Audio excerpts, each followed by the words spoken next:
tahiyatul Islam, tahiyatul ahlal iman. Assalamualaikum warahmatullahi wabarakatuh.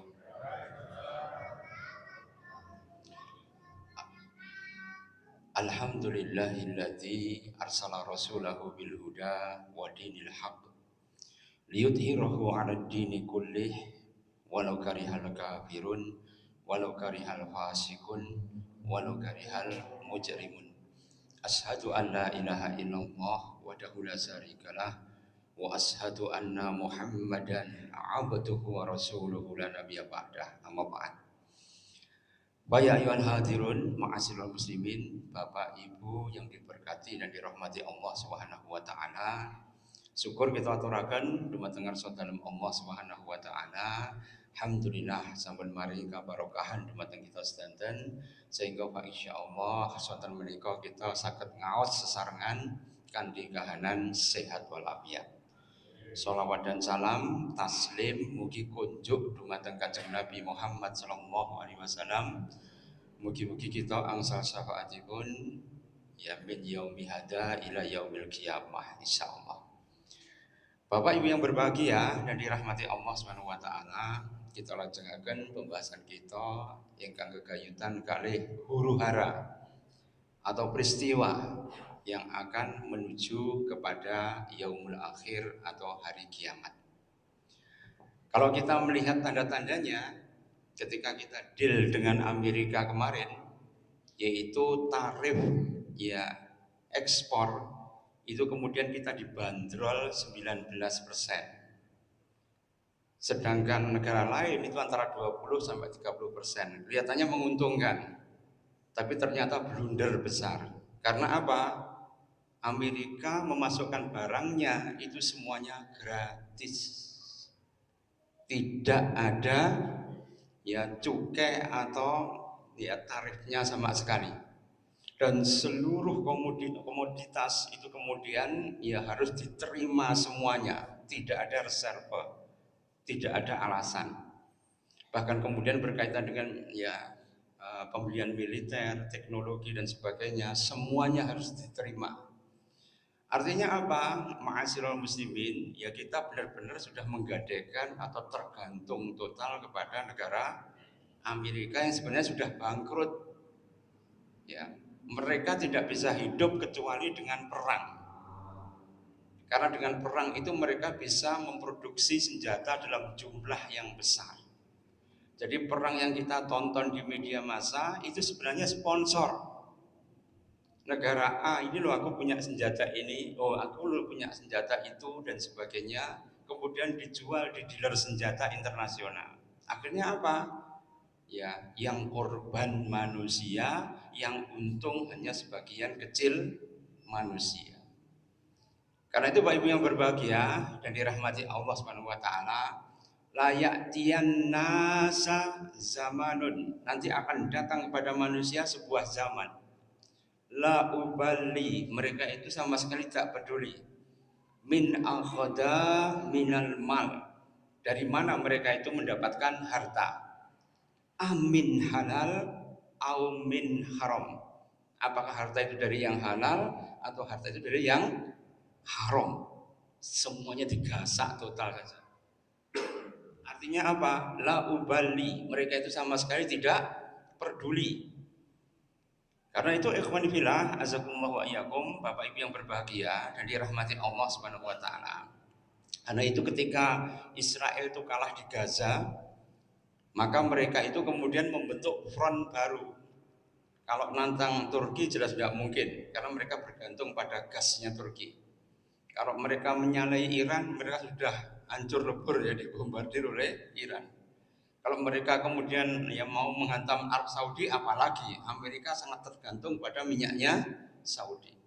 Kalau mereka kemudian menyerang Yordania, jelas tidak mungkin, karena Yordania punya hubungan baik ya dengan ya negara Saudi dan Amerika juga.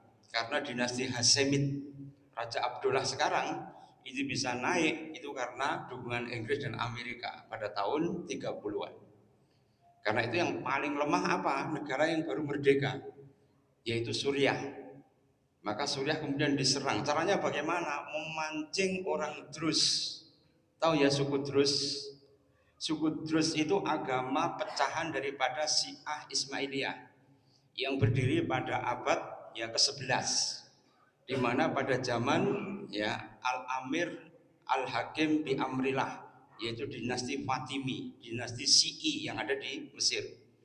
Itu muncul agama di mana Drus itu ya mereka muwahhidun, menyembah Allah, tapi cara beragamanya dengan menggunakan filsafat Hindu, Yunani, dan kemudian ya filsafat Sabaisme. Nabi mereka namanya Sabalian, tapi mereka mengakui 4 nabi, yaitu Abraham, Isa, ya Muhammad, dan kemudian Tuhan kecil-kecil termasuk Ali bin Abi Thalib dituhankan. Karena itu menurut ya ijma' para ulama, Drus ini bukan termasuk kaum muslimin, karena mereka mempunyai ya aturan yang berbeda, termasuk fikih sholatnya, kemudian juga berkaitan hari raya saja berbeda. Mereka cuma memperingati Idul Adha saja, dan mereka itu dipelihara oleh pemerintah Israel. Maka mereka ketika menerobos kemarin ya pintu daripada gerbangnya Israel untuk menuju ke Suriah, maka gayane tentara IDF itu koyok-koyok mencegah, tapi kemudian malah membuka. Akhirnya mereka lari untuk menuju ya kepada Suwaida. Suwaida itu markas Drus yang ada di ya Suriah. Karena itu Bapak Ibu yang berbahagia, ini cuma sandiwara saja sebenarnya. Dalam rangka apa? Supaya mereka nanti bisa ya pamer senjata yang dikorbankan siapa? Jelas umat Islam. Komunis sebagai percobaan ya ideologi pertama pada waktu ya revolusi Bolshevik tahun 1917. Siapa yang korban paling banyak? 60 juta kaum muslimin di Asia Tengah itu meninggal semua. Kapitalis yang dicanangkan oleh Amerika, Inggris, Jerman, dan Perancis menimbulkan kesenjangan yang luar biasa. Kalau kita itu konsisten dengan Pancasila, sehingga bayar BPJS orang kejet-kejet. Kan ada kemanusiaan yang adil dan beradab. Gitu betul. Bahkan kalau orang itu kemarin tuh masuk ke rumah sakit karena BPJS-nya belum bayar, ditunda dulu sampai kemudian suratnya selesai. Kira-kira sakit bisa ditunda apa enggak? Ya sulit. Rumah sakit sekarang enggak bisa berbuat apa-apa. Karena apa? Ya, kadang-kadang ada pemerintah daerah yang mau nalangi dulu, tapi ada juga pemerintah daerah yang sudah berangkut, kasih juga kosong juga banyak. Ujung-ujungnya apa? Sulit untuk nambeli lagi. Ini sistem ya yang dibangun ternyata tidak ya berdasarkan kepada Pancasila. Kalau Pancasila sebenarnya kan sudah selesai. Ya, ketuhanan yang Maha Esa bertauhid sama dengan Islam. Kemanusiaan yang adil dan beradab itu akhlakul karimah. Innama bu'istu liutamima makarimal akhlak. Persatuan Indonesia bersatu, tidak boleh terpecah belah. Alaikum bil jamaah wa iyyakum wal furqah. Atasmu ada berjamaah dan sampai jangan terpecah belah. Wa man syada ilanar. Siapa yang egoistik, individualistik, pasti dia akan masuk ke dalam neraka. Tidak bisa bersatu. Kemudian semua masalah wa amruhum syura bainahum.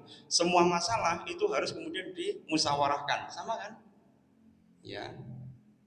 Permusyawaratan yang adil dan beradab.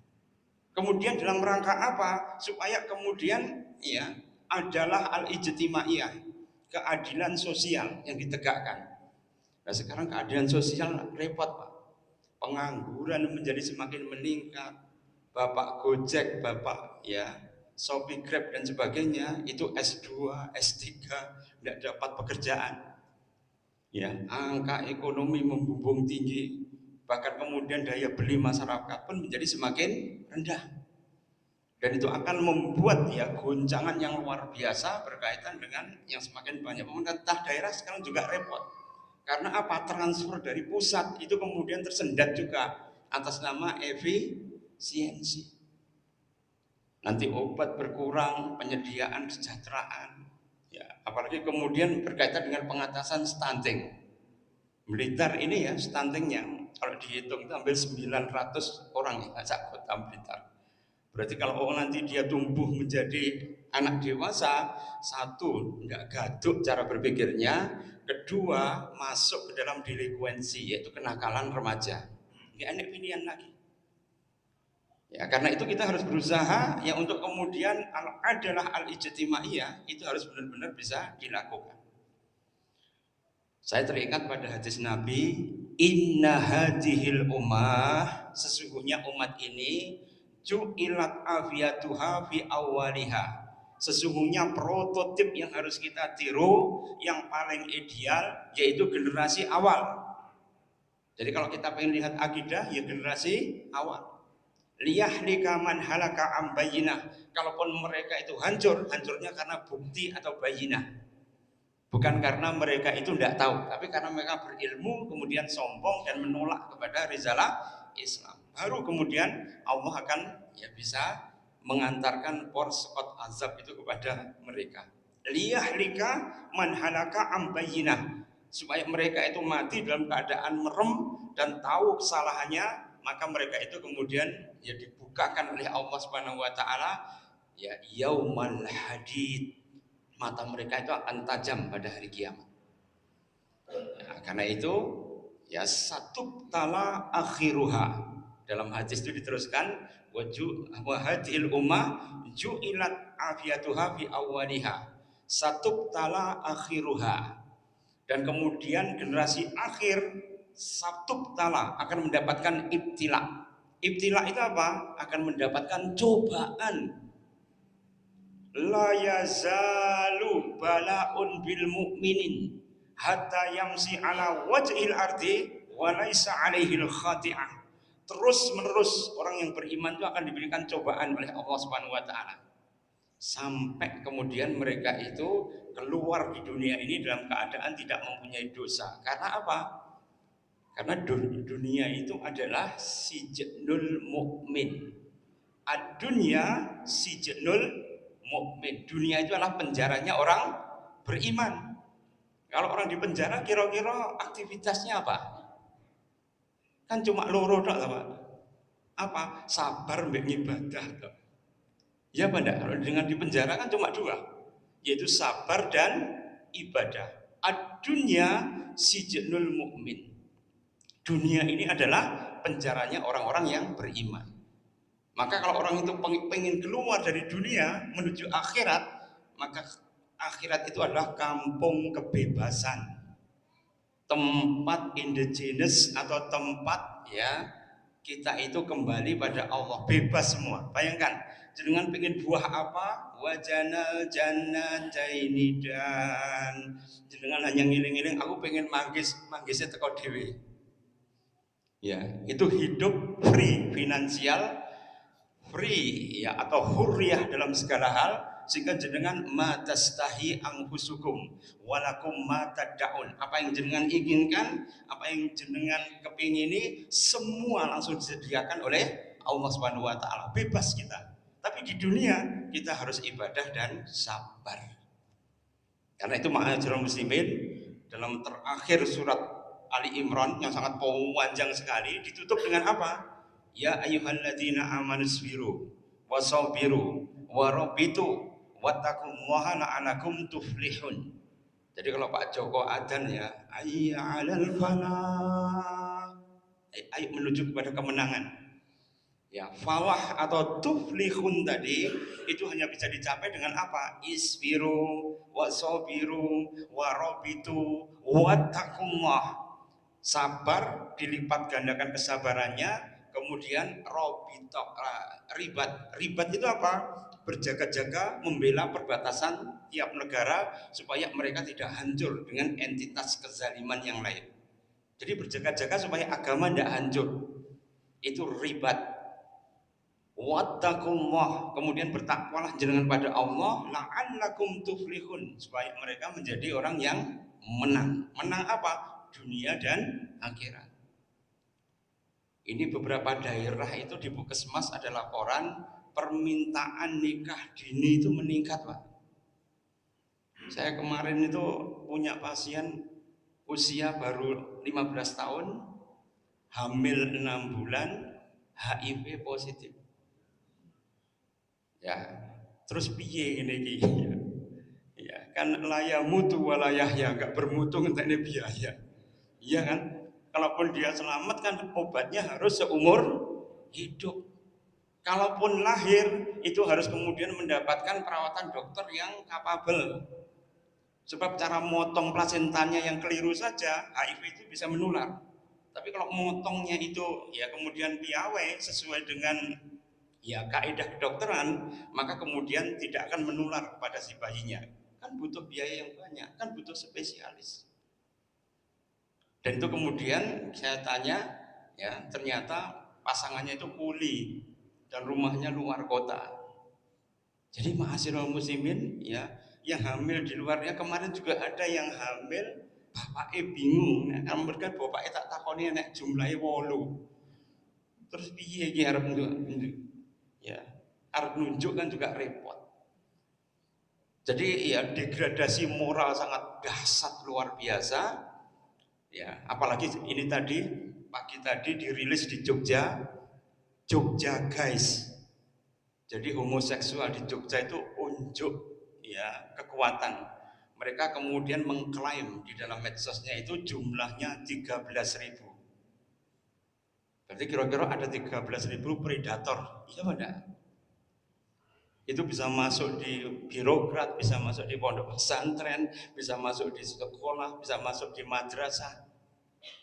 Ya. Kalau dulu kita takut anak perempuan itu diperkosa, sekarang malah kita takut anak laki-laki yang disodomi. Ya pada. Jadi dahsyat sekali sekarang, ma'asyiral muslimin. Satu tala fi akhiriha, maka akan datang generasi akhir yang diberi cobaan oleh Allah itu dengan cobaan yang sangat dahsyat. Tapi balasan dari Allah juga tidak main-main. Balasan dari Allah apa?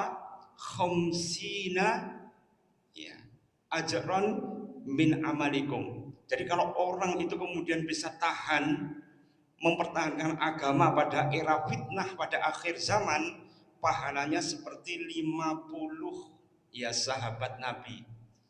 Satu sahabat Nabi saja pahalanya ya kayak Khalid bin Walid itu ya sebanyak gunung Uhud. Tahu jenengan gunung Uhud? Itu peneliti Arab itu meneliti ya ternyata kalau ditimbang gunung Uhud itu ternyata beratnya itu hampir 1000-an ya. Berapa 11.000 kilogram. Ya, artinya apa? Ya, sangat banyak. Kalau itu kemudian seberat emas bukit Uhud, harganya terus berapa itu, Mas? Ya, jadi orang yang kemudian sabar yang menghadapi itu jumlahnya bisa 50. Kalau jenengan sabar ya menghadapi cobaan pada hari akhir. Coba berkaitan dengan Son Horak saja. Tahu ya Son Horak? Ya di Karangsono sana itu mak dong di jalan tempat saya Enggaro Krungu Pak. Ya saya pas mimpi Kelambi itu di atas itu bunyinya sangat kencang sekali. Tahukah jenengan kalau jenengan itu berada di dalam raya itu ya bisingnya jalan raya itu 80 desibel. Itu kalau 80 desibel itu hanya dalam 2 minggu saja jenengan terpapar, jenengan kena penyakit yang namanya budekisasi. 80 desibel. Tahukah jenengan berapa sound horeg? Paling rendah 300 desibel. Kira-kira jenengan cepat budek apa cepat ya? Ya atau kemudian pasti bingung. Akhirnya apa? Nek diceluk bojone, ya. Pakaian sound horeg. Tapi yang dilihat kan loh itu ada membawa minuman keras. Oh itu kemudian dia membawa cewek-cewek yang kemudian bupati, sekbilda sekitar wilayah dada atau kemudian ya buka paha tinggi-tinggi ya. Apakah seperti itu? Bukan, itu malah lebih haram lagi. Bahkan suaranya pun itu bisa menimbulkan mudarat. Dalam hadis arba'in itu dikatakan la darar wala dirar. Tidak boleh menimbulkan madarat dan kemudian tidak boleh memadaratkan orang lain. La dharar wala zirar. Karena agama itu dalam rangka untuk melindungi ya daruriyatul khamsah. Daruriyatul khamsah itu adalah darurat yang 5. Muhafadzatu daruriyatul khamsah, melindungi kedaruratan yang 5. Ini adalah ahdafus ahdaf as-syar'i, yaitu tujuan daripada diterapkannya syariat. Supaya apa? Supaya orang itu terlindungi 5 haknya. Apa yang pertama? An-nufus, yaitu jiwa. Jadi jiwanya jangan sampai rusak, maka dia tidak boleh jatuh ke dalam LGBT. Ada seorang bintang film itu yang kemudian dia mengubah gendernya. Jangan ingat ya, yang kemudian Osama bin Laden ya, ketika kemudian dieksekusi oleh tentara Amerika, yang mengeksekusi itu konon kabarnya itu berubah menjadi transgender, berubah jenis kelaminnya. Setelah berubah sekian tahun, dia kemudian kecewa, pengen balik lagi. Asal sudah kadung diketok, ya balik. Golek sing gitu kan juga sulit kan. Dengan sapi atau kuda kan ya ndak gadok ya. Pasti akan terjadi reaksi balik autoimun. Akhirnya kemudian dia ujung-ujungnya apa? Bunuh diri. Jadi transgender itu ujung-ujungnya apa? Bunuh diri. Ya karena itu penyakit yang berkaitan dengan itu dimusnahkan oleh Allah Subhanahu wa taala di Sidom ya dan Gomorrah yang sekarang dengan melihat laut mati itu, yang itu merupakan bekas daripada kaum Lut. Ya kalau Rasulullah lewat situ itu biasanya menutupkan burdahnya, kemudian beliau menunduk sambil meminta perlindungan dari Allah dan cepat-cepat berlalu.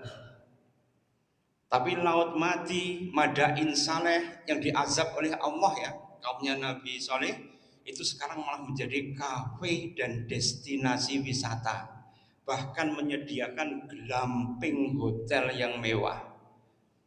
Rasulullah kalau datang ke situ ditutup Pak kepalanya, menunduk. Tahu ya siapa itu bintang film suaminya Jud Meriska itu apa? Roger Danuarta. Ya dan Jud Meriska kemarin ketika berlibur di Madain Saleh, kemudian dia mengekspos itu di media massa, wah yang menghujat banyak sekali. Karena itu tempat yang diazab oleh Allah Subhanahu wa taala. Bahkan para haji kita yang melewati wahah atau lembah ya daripada tempat diazabnya tentara bergajahnya Abraha, ya itu antara Mina dan Arafah kan ada tempatnya, di mana di situ ya tentaranya Abraha dalam surah Al-Fil itu dihancur leburkan oleh Allah Subhanahu wa taala. Tapi orang di situ malah ngalah berkah di situ. Ini kan repot juga. Sama dengan Amangkurat kedua. Amangkurat kedua itu ya yang kemudian membunuh suami istri daripada anaknya Pangeran Adipati Anom. Itu kan dulu Amangkurat II itu kan jatuh cinta kepada anak keturunan blasteran Cina namanya Roro Hoyi.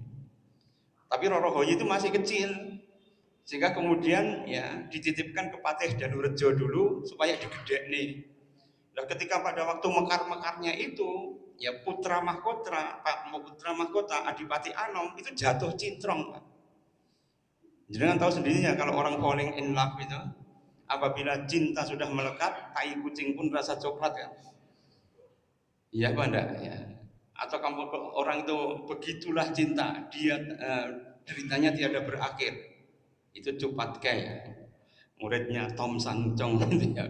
Akhirnya kemudian dilabui itu Pangeran Adipati Anom itu kemudian menikahi Roro Hoyi. Bapaknya yang sudah kemecer ya, pengen menjadikan istri marah. Ya, bapak angkatnya Patih Danurejo dihabisi seluruh keluarganya. Kemudian Roro Hoyi sendiri disuruh untuk dibunuh oleh Pangeran Adipati Anom yang kelak nanti menjadi Amangkurat II. Setelah itu terjadi pemberontakan Trunojoyo, akhirnya kemudian Amangkurat II itu kemudian mengungsi di Tegalaro, mati di situ. Setelah mati di situ, dia adalah seorang penguasa yang kejam, pernah membunuh ya orang-orang Giri Kedaton. Ulama Giri itu dibunuh di alun-alun Kartasura, itu jumlahnya hampir 6.000 ulama dibunuh oleh Amangkurat II ini, Amangkurat I. Dan Amangkurat I itu mempunyai kekejaman yang luar biasa. Semua musuh-musuhnya dihabisi semua. Tapi ketika mati dimakamkan di Tegal Arum, digelari dengan Sunan ya Tegalwangi, sekarang malah banyak para peziarah itu kemudian datang ke sana ngalah berkah. Kira-kira berkahnya saka Allah atau saka setan gitu. Ini orangnya itu bejat sejak awal kan, tapi sekarang dijadikan menjadi destinasi wisata. Kalau orang itu tidak berilmu itu membayani, Pak. Ngajak-ngajak orang lain untuk rusak. Mbok didelok dulu sejarahnya. Kalau nggak dilihat dulu itu ujung-ujungnya apa? Rusak semuanya. Pangeran Samudro itu incest, berhubungan dengan ibunya sendiri. Akhirnya dibunuh oleh para wali dengan dikisos, dimakamkan di Gunung Kemukus. Nah sekarang malah jadi ya pesugihan. Iya Pak enggak? Kan jadi pesugihan kan. Orang datang ke situ berzina, setelah itu minta pesugihan. Wis dosa ya namanya dzunub murokab. Ya, dosa yang bertumpuk-tumpuk. Ya. Bodoh itu kan ada dua, jahlul basit, ya bodoh yang sederhana, kemudian jahlu murokab, yaitu bodoh tapi dikewandani wangel. Alias apa? DDL. DDL itu dendeng pol. Dendeng pol itu adalah ya wis dikewandani ra kenek malah ngelawan. Ini adalah orang-orang yang kemudian tidak mempunyai pengetahuan yang cukup sehingga sesuatu yang salah dianggap benar, sing benar malah dianggap salah. Karena itu Bapak Ibu yang berbahagia dan dirahmati Allah Subhanahu wa taala, maka ketika kita menghadapi banyak sekali cobaan dari Allah, satu tala akhiruha, maka di situ dipilah-pilah lagi satajiul fitan. Maka kemudian fitnah itu datang secara berkala. Satajiul fitan akan datang ya fitnah lagi tapi berkala. Fayakulul mukmin, maka orang mukmin itu kemudian mengatakan hadihi muhlikati, hadihi muhlikati. Inilah yang nanti akan menghancurkanku. Inilah yang nanti akan menghancurkanku. Jadi banyak orang dahulu mendapatkan cobaan dari Allah Subhanahu wa taala tapi landep panggraritane. Kuat waskitane. Sehingga kalau orang itu tekun ya, kemudian mempunyai teken akhirnya tekan. Tekun, teken akhirnya menjadi tekan. Jadi manusia itu kalau kemudian tekun tetap meligi saja, maka itu janji Allah ya bahwa penghuni surga itu kebanyakan itu adalah orang yang meligi, orang macam-macam. Sing banyak macam itu biasanya banyak cobaan. Siapa yang macam-macam, nah itulah nanti akan mendapatkan banyak cobaan. Ini milenial sudah terkontaminasi korupsi. Ya. Bupati PPU Panajem Pasir Utara yaitu masih usianya 24 itu deal-dealan proyek yang Jakarta di mall. Ketangkep OTT oleh KPK. Kalau itu orang sudah tua, pengalamannya banyak, ya atau kemudian sudah makan asam garam melakukan itu, ya mungkin karena ya sudah kebelet untuk menjadi orang yang kaya raya. Tapi ini masih muda, ma'asyiral muslimin. Jangkahnya masih banyak. Keluarganya juga keluarga kaya, tidak kekurangan dengan harta dalam bentuk apapun juga, mobil punya, semuanya punya, tapi pengen lagi. Itu namanya kena penyakit yang namanya nyeromoisasi. Udah nyeromoh itu mesti kandani ora kena ini ma'asyiral muslimin. Itu sudah mulai terkontaminasi generasi Z. Ya generasi milenial kita. Karena itu Bapak Ibu yang berbahagia dari rahmati Allah Subhanahu wa taala, maka orang itu kalau harus mempunyai yang namanya kewaspadaan, satajiul fitan, maka mereka itu mengatakan hadhi mukhlikati. Summa tasif. Kemudian akan berlalu fitnah tadi dengan munculnya pemimpin-pemimpin yang bagus. Ya, kemudian apa? Satajiul fitan, akan datang fitnah lagi.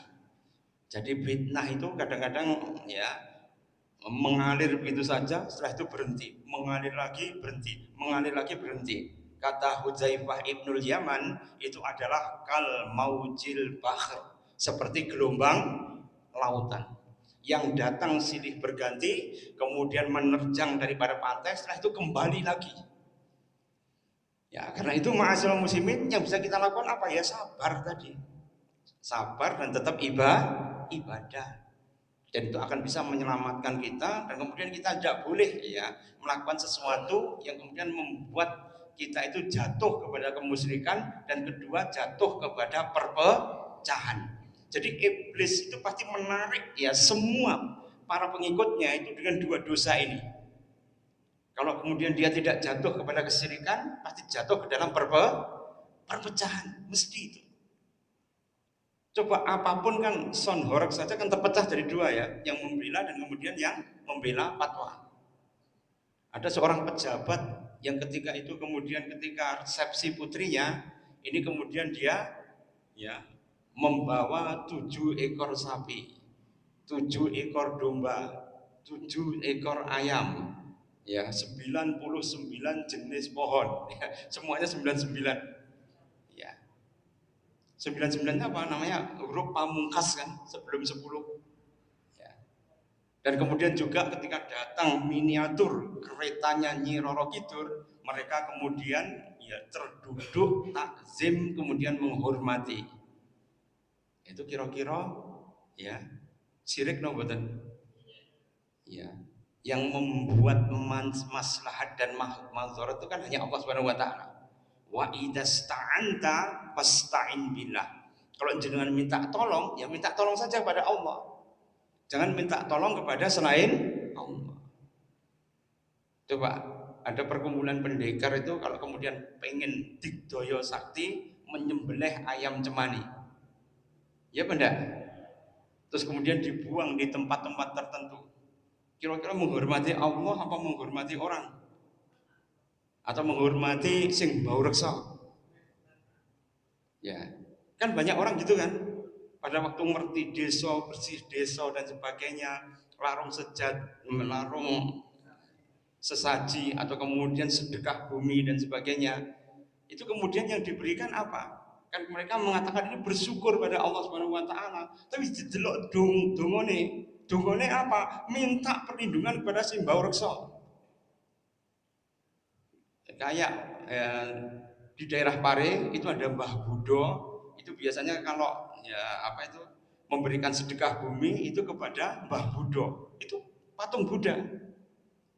Bahkan di daerah Pare itu ada sing bau rekso kok yo jenenge Anwar, tapi bukan Azhar Anwar.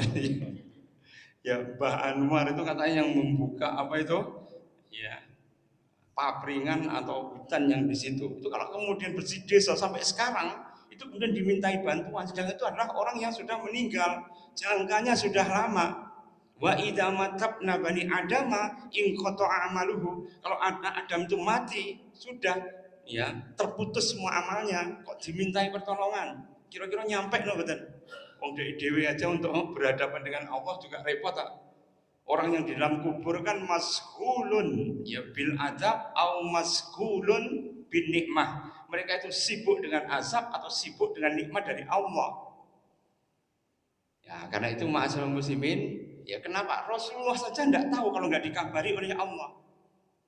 Jadi Rasulullah itu tidak mengetahui semuanya. Ini terbukti dalam hadis sahih ya di dalam Bukhari, ketika Rasulullah itu kemudian didatangi oleh kaum muslimin ya di telaga atau Haud Al-Kautsar untuk minta minum, maka kemudian malaikat itu datang dengan berombongan dan mengatakan ini tidak pantas meminta minum padamu ya Muhammad. Loh, ini ummati itu umatku. Kenapa kok tidak boleh? Wa innaka latadri man fa'ala ba'daka. Kamu tidak mengetahui apa yang mereka lakukan ya selepas kamu meninggal. Mereka mengaku Islam tapi kemudian tidak mengikuti apa yang menjadi ajaran dari Kanjeng Nabi Muhammad SAW. Ditolak mereka itu di telaga Haud. Kalau Rasulullah paham, tahu orang-orang tadi, pasti nggak tanya pada malaikat kan? Gini betul. Jadi Rasulullah itu ketika berada di alam kubur itu masghulun bin nikmah, sibuk dengan nikmat dari Allah. Adapun kalau dia tahu tentang perkara gaib, alimul ghaibi fala yudhiru ala ghaibihi ahadan illa man rahimar rabbi. Maka kalau kemudian Allah itu memedarkan atau membuka atau mengkasabkan ilmu gaib, ya itu karena apa? Palilah atau izin dari Allah Subhanahu wa taala. Alimul ghaibi fala yudhiru ala ghaibi ahada illa mir rasulin, kecuali hanya kepada rasul atau pada orang-orang yang dicintai oleh Allah Subhanahu wa taala. Loh, kok ada orang yang kemudian bisa terawangan? Misalnya fenomena kiyoshi itu ya, yang katanya bisa menerawang itu loh ya. Itu ilmunya dari mana? Itu ilmu dari jin. Kalau jenengan membaca surah Al-Jin, maka jenengan bisa melihat wa anni donamtum. Sesungguhnya kami itu menduga maqaida lisam'i. Sesungguhnya jin itu punya maqaid, tempat duduk lisam'i, untuk mendengar berita langit. Dan kalau berita gaib itu kemudian terdengar, maka secara estafet dan beranting mereka itu memberikan pada jin di bawahnya, di langit dari ketujuh, ke-6, ke-5, ya, ke-4, ke-3, ke-2, ke-1 sampai di samai dunia, mereka menyebarkannya kepada para dukun, ahli terawangan dan paranormal. Setelah itu kemudian diwedarkan ke masyarakat supaya apa? Orang itu takjub dan takut ya kepada para pemegang berita gaib. Ini sebenarnya tipuan semua. Dan harusnya jenengan membaca surah Al-Jin itu setiap hari supaya apa? Tahu hakikatnya daripada tipuan setan dan tipuan sihir. Yang sekarang sihir itu sudah mulai ya keluar semua. Yang terbaru adalah gelembuk Solo. Hati-hati ya, ya. Hipnotis itu yang terjadi di banyak tempat itu karena apa? Karena memang pelajari itu. Atau nama lainnya adalah gendam atau pengasian atau apapun yang namanya, semuanya thoriqoh tadi diajarkan. Bayangkan dulu ada kitab sihir yang namanya Ghayat Al-Hikam. Ghayat Al-Hikam itu adalah kitab babone sihir, tulisannya bahasa Arab. Pada abad pertengahan itu kemudian diterjemahkan oleh para rahib-rahib ya gereja dan oleh para paranormal, itu menjadi kitab yang namanya Pikatrik. Dan kitab itu kemudian tersebar di dunia barat, tersebar di dunia timur, dan tersebar di dunia Islam lewat kitab asli maupun kitab terjemahannya. Terjemahannya namanya Pikatrik, sedangkan kalau bahasa Arabnya yang asli, original, yang dicipta oleh tukang sihir sendiri pada zaman kekhilafan ya Umayyah, Abbasiyah dan sebagainya, itu namanya kitab ya Ghayat Al-Hikam. Itu cara bagaimana menulis raja, mendatangkan jin, berjanji dengan iblis, bagaimana kemudian membuat wadal. Oh ya wadal. Wadal itu tumbal itu loh. Ya itu semuanya tertulis lengkap dan itu semuanya berkaitan dengan kesirikan. Dan kitab itu sekarang sudah muncul kembali. Dan kemudian diamalkan oleh sebagian orang untuk apa? Ngeden-ngedeni menungso sing lain. Supaya apa? Mereka mendapatkan kehormatan ya di hadapan masyarakat. Karena itu ma'asyiral muslimin, fasadul ru'aya bil muluk, rusaknya rakyat karena penguasa. Wa fasadal muluk bil ulama, dan rusaknya para penguasa itu karena ulama atau orang yang ahli ilmu. Wa fasadul ulama, dan rusaknya para ulama itu bihubbil jah, karena mereka cinta pada kedudukan. Wahubbid dunia, dan karena mereka cinta kepada dunia. Wahubbul mal, karena mereka itu cinta pada harta. Jadi ma'asyiral muslimin, nanti jangan banyak melihat fenomena sing aneh-aneh menjelang akhir zaman ini. Jadi tidak usah terlalu takjub atau terlalu heran ya dengan peristiwa itu, karena ini sudah diperingatkan oleh Allah Subhanahu wa taala. Yaitu yang berkaitan dengan ya kita harus hati-hati menjelang akhir zaman. Dalam hadis tadi diteruskan lagi, waman aroda ayuhzaha minan nar, barang siapa yang kemudian pengen selamat dari neraka ketika menghadapi banyak fitnah tadi, ya bagaimana caranya? Yaitu mereka harus ya la yamutu hatta ta'rifal yaumal qiyamah. Mereka ya tidaklah mati kecuali mereka ya ba'da ma'unatihi ya biyaumil qiyamah. Mereka sebelum mati harus berilmu tentang hari kiamat. Dan mereka tidak didatangi ya kecuali mereka itu kemudian berusaha untuk memberikan sesuatu yang terbaik pada manusia. Idfa billati hiya ahsan. Membalas segala perbuatan yang jelek, kezaliman itu dengan perbuatan yang baik. Kira-kira itu rodok wangel. Jenengan kalau sudah difitnah, disakiti, dizalimi, tapi kemudian kita disuruh untuk membuat perbuatan yang ya lebih baik dari itu.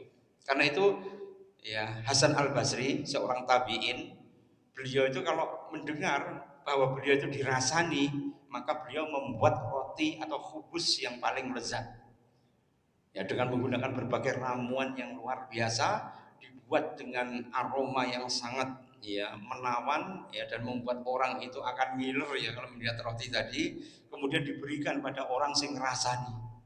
Nek awake dhewe ndak dirasani malah dipadoni. Iya benar. Tapi kalau ya Hasan Al Basri ndak, karena dia mengamalkan idfa billati hiya ahsan, yaitu membalas segala yang buruk itu dengan perbuatan yang baik. Itu yang berat. Karena itu salasun ada 3 hal. Ya, salasun ada 3 hal yang membuat orang itu apa?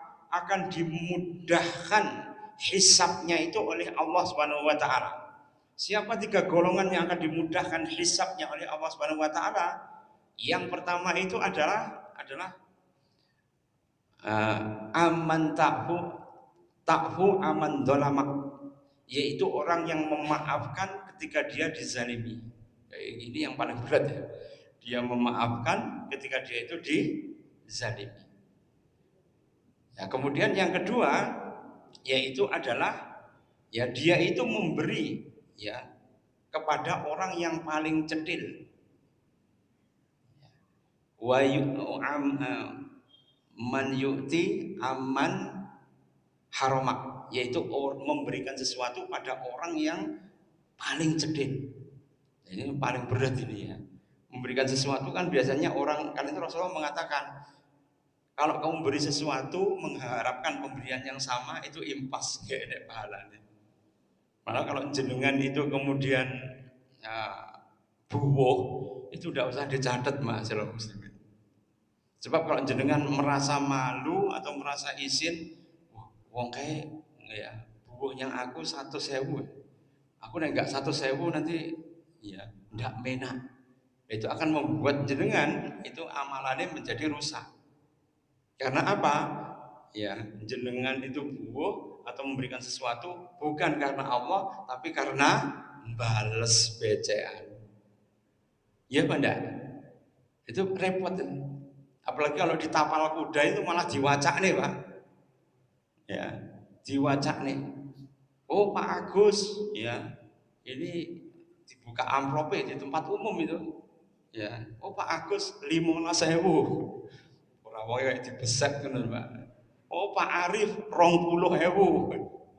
Ya, oh Pak Tugimin 5.000. Wis malah repot. Malah kadang-kadang bisa membuat fitnah kan.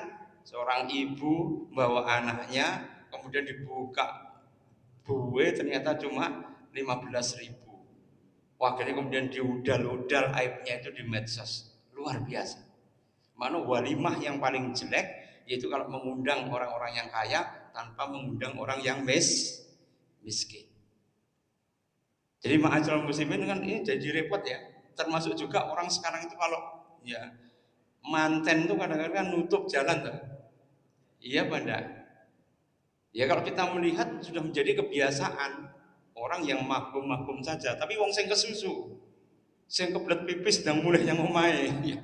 Atau orang kemudian mau melahirkan atau orang yang sakit ya itu pasti sumpah serapahnya itu akan menjadi doa, kan repot. Jadi kalau memang kemudian ya kita itu mempunyai ewoh dan sebagainya ya, jenengan harus ingat pada hadis Kanjeng Nabi dulu ketika Isra Mi'raj itu Rasulullah melihat ada seseorang itu yang geminjalan ya berusaha untuk kemudian mencari seluruh kenikmatan surga. Maka Rasulullah bertanya, ya Jibril, siapa orang tadi? Oh, orang tadi amalannya imatatul aza anitorik, yaitu menyingkirkan halangan itu dari jalan. Menyingkirkan halangan dari jalan itu kemudian dia mendapatkan surga. Nek konsol-konsolipun kira-kira pripun? Iso jenengan warik dhewe nggih. Ya. Jadi orang yang kemudian ngentek nih uang imatatul aza anitorik tidak membuat orang itu sakit fisik maupun sakit batin tentunya ya. Itu kemudian akan mendapat balasan dari Allah yaitu surga. Nah, karena itu ma'asyiral muslimin, kenapa Rasulullah mengatakan yasiru wala tu'asiru, permudahlah jangan mempersulit, basiru wala tunafiru, berilah kabar gembira jangan kamu kemudian ya tunafiru, menyulitkan orang. Jadi berilah kabar ya yang baik, sehingga kalau orang itu ngaji itu kadang-kadang wedi, karena apa? Diwedeni mbek neraka terus, Pak. Ya, sehingga angan-angan surga itu menjadi seperti utopia, sesuatu yang sulit untuk dicapai. Sedangkan kenapa di dalam Islam itu ada tarhib juga ada targhib. Ya, targhib itu adalah menyuruh orang untuk suka kepada akhirat dengan amalan-amalan yang mudah ya, lagi lebih praktis dan sederhana, tapi mudah untuk dilakukan, amalannya pun juga sangat besar sekali. Tapi juga ada tarhib yang ngedeni-ngedeni. Tapi tarhib harus didahulukan sebelum ya tarhib. Tarhib itu dari kata irhab. Irhab itu apa? Menteror. Ya, jadi menteror orang supaya dia itu beriman pada Allah Subhanahu wa taala. Tapi ajaran di agama kita itu kadang-kadang repotnya itu apa? Yang diajarkan fikih dulu. Ya apa carane sholat, ya apa carane toharoh dan sebagainya. Dan anak-anak ketika toharoh itu wudu, itu kemudian dijadikan ngene sholatmu ndak sah. Oh nek ngene sholatmu kemudian jadi tidak diterima oleh Allah Subhanahu wa taala. Ujung-ujungnya apa? Begot orang gelem sholat, begot orang gelem iya wudu. Karena apa? Yang diberikan itu adalah tarhibnya dulu. Harusnya kan kemudian mereka itu diberikan motivasi supaya senang untuk beribadah. Ya, karena itu ma'asyiral muslimin, ya, karena itu kalau kita kemudian mempelajari sesuatu itu dari fikihnya terlebih dahulu, sedangkan fikih itu sangat banyak sekali. Coba misalnya begini, seseorang itu kalau kemudian sholat itu pandangannya kan harus di tempat sujud, ya Pak enggak? Tapi kalau jenengan melihat di mazhabnya Abu Hanifah, maka orang sholat itu boleh menghadap ke depan. Tapi kalau menghadap ke sana kemari namanya iflas, mencuri di dalam sholat. Tapi sholatnya tetap sah. Iya benda. Tapi dia mencuri dalam sholat, ya fadha'il atau keutamanya sholat itu berkurang. Cuma gitu saja. Jadi memudahkan sekali. Tahukah jenengan ketika wudhu, maka yang wajib itu yang pertama, yang kedua dan ketiga itu sunnah. Nah, ada seorang guru itu memarahi muridnya, piye to urung ping telu ya akhirnya diulangi ujungnya apa? Loro, sakit, was-was. Ya Banda. Ada kitab yang berkaitan dengan ya, kitab tentang waswasah ya fi toharoh, yaitu adalah was-was ketika melakukan toharoh atau wudhu. Itu karena apa? Fikihnya terlalu kenceng. Bayangkan ada fikih itu dari cabang Imam Syafi'i, itu kemudian mengatakan kalau kamu habis kencing supaya kemudian ya tuntas kencingnya diurut ya zakar itu sampai 7 kali. Ya, kira-kira itu jadi horor apa enggak, Pak? Kemudian dikibas-kibaskan sampai ya 7 kali. Kalau yang awal dipelajari itu merepotkan, bukan yasiru ya, wala tu'asiru bukan, tapi malah akan menyulitkan, tu'asir, sesuatu yang memberatkan. Karena itu ma'asyiral muslimin, moga-moga dengan ya kita menghadapi hari kiamat sebenarnya masih ada tip-tip atau kiat-kiat menghadapi paparan hari kiamat berkaitan dengan fitnah yang akan menerjang hati. Tuqradul fitan kal hasir audan, yaitu adalah hati itu terpapar ya oleh fitnah udan seperti hasir. Hasir itu apa? Tikar. Yang fitnah itu akan menjalin hatinya, ya kemudian hati itu akan ya penuh dengan fitnah daripada dunia. Bagaimana kita bahas? Insya Allah minggu depan. Karena sudah adzan ya. Karena bahasan hari kiamat itu kayak ndak entek-entek ya. Karena apa?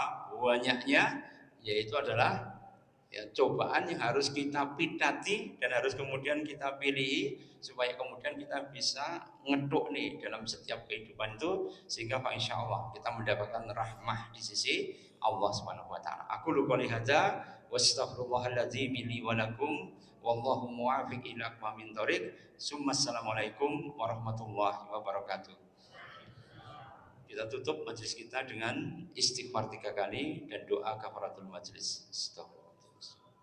Subhanallah.